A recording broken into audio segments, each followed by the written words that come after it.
Nothing else? Okay. Well, we'll still be in Matthew chapter 23, verses 37 through 39. And Layla gave us a wonderful recap last Sunday. Wonderful recap about how the teachers that came to Jesus trying to trick him, asking some tricky questions. And when they asked him what was the greatest commandment, he said, first of all, you have to love God. God. And then second, we have to love Everybody. everyone. Very good. Everyone. And that is what we're going to be studying again today. Wonderful. So was that fun? Was that a good game? Yeah. All right. Perfect. Well, we just might play that again. I thought that was fun. At least I enjoyed listening to you guys. And the reason why I call the name Voices is because when we are out there and we're trying to show God's love to other people, a lot of times what'll happen is the enemy will try to talk us out of doing that. He'll try to say things like, you know what, you really don't have to be all that nice. That person is not being nice to you. You don't really have to be nice back to them. But that is not what God has instructed us to do. And it is very important that we have ears that we hear what it is that God is saying, how God is telling us that we should be showing love to other people. Okay, so we have to make sure we're listening to the right voice. We're not listening to the enemy trying to tell us something that's incorrect. But we have read the scriptures. We know how it is that Jesus showed love, and we have our parents who are also teaching us the correct way to love others. So we have plenty help, and we just have to make sure we're listening to the right voices. Does that make sense? Yeah. Yeah, Yes. very good. Okay, the last thing I want to do, and I'm going to let you guys go, is I want to tell you a story. And it's a story that you'll find in the Bible. It's in Second Chronicles. So it's in the Old Testament, and it's about a king of Judah. And the reason why I want to tell you guys this story, the reason why I love this story so much is because you know how we've been talking about love? Yeah. Yeah. Well, in this story, the Israelites or the people of Judah, they wrote a song and sung a song about God's love. And when they started singing this song, something miraculous happened. And all they were doing was singing. They didn't do anything else but sing about God's love. And God did something miraculous.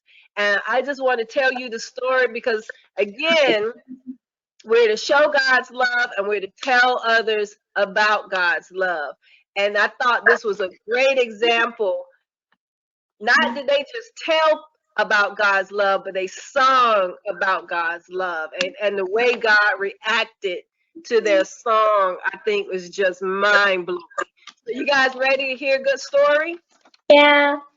All right, here we go. So once upon a time, a long time ago, there was a king named Jehoshaphat, and he ruled the nation of Judah. And Jehoshaphat was a good king. He loved God very, very much. And he tried to carefully follow all of God's instructions. Well, one day, 3 other nations, 3 of them, decided that they were going to attack Judah. And this made King Jehoshaphat very scared. But guess what? He knew just what to do. He turned to God for help. In fact, he asked all of the people in his kingdom to help him pray and fast. And you know what the people did? They help. Only did they pray and fast, but they left all of their villages and they came to the capital of Judah so that they could pray and fast together. So they didn't just do it at their houses, but they left their villages and they all came to the capital so that they could pray and fast together. And while they was praying and fasting, God picked one of those people to give a message. And this is what that person said. He said, listen, all you people of Judah and Jerusalem, do not be afraid. Do not be discouraged by this mighty army, because the battle is not yours. It's the Lord's. Well, the next morning, the army of Judah got ready to fight all three nations. The nations of the Moabites, the nations of the Ammonites, and the nations of the Meunites. They got ready to fight all three nations. But King Jehoshaphat did something a little different.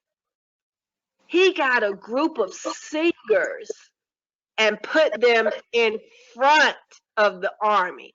So you had their army, and then you had a choir in front of the army. And this is what the singers sung. This was their song.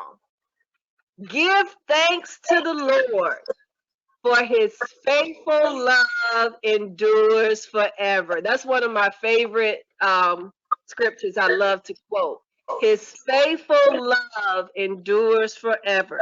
Give thanks to the Lord, for his faithful love endures forever. That's what they sang. At the very minute that they started to sing, God caused the armies of the Moabites, Ammonites, and the Meunites to start fighting among each other. Note, the army of Judah had not showed up for the battle yet. They were still getting ready to come to the battle. They were marching to the place that these three other armies were at. But when they started singing, God caused the other three to fight among themselves. By the time the army of Judah got there, guess what? All the other three armies were completely wiped out.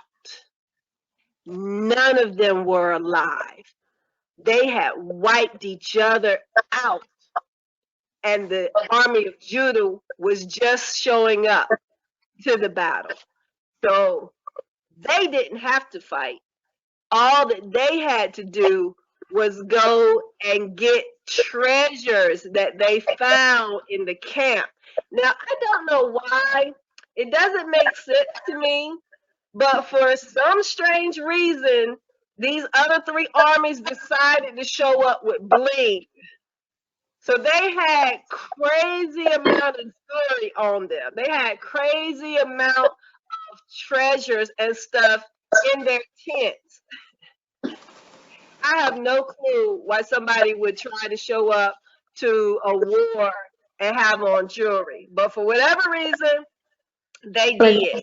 And in fact, they had so much of it, it took the people of Judah 3 days to carry all of that jewelry back to their village.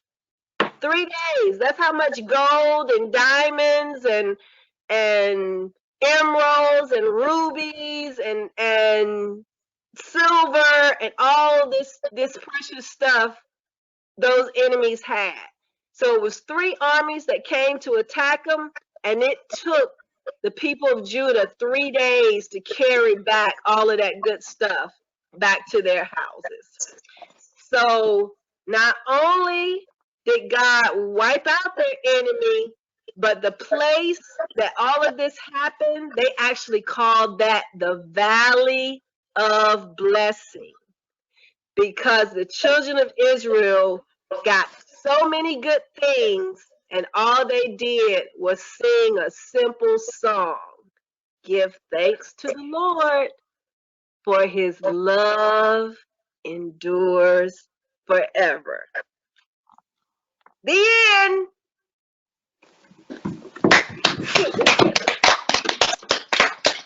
You guys are too great. Love that story. God had won the victory just as he promised. In that moment, Jehoshaphat learned that God's love is always with us and stronger than any enemy we face. His unfailing love conquers every fear, doubt, and worry. Because of this, we have reason to thank God every day. King Jehoshaphat led a joyful parade of singers and soldiers back to the city. As the good king entered the city, musicians of every kind played in celebration. In the most difficult of times, God demonstrated his unfailing love to Jehoshaphat. Later, he would show the whole world just how great his love is by sending his son, Jesus. God's love never stops, never fails, and never gives up. It rescues us in the darkest of times from the most dangerous of enemies. Because of this, we too can sing the words, "Give thanks to the Lord. His faithful love endures forever."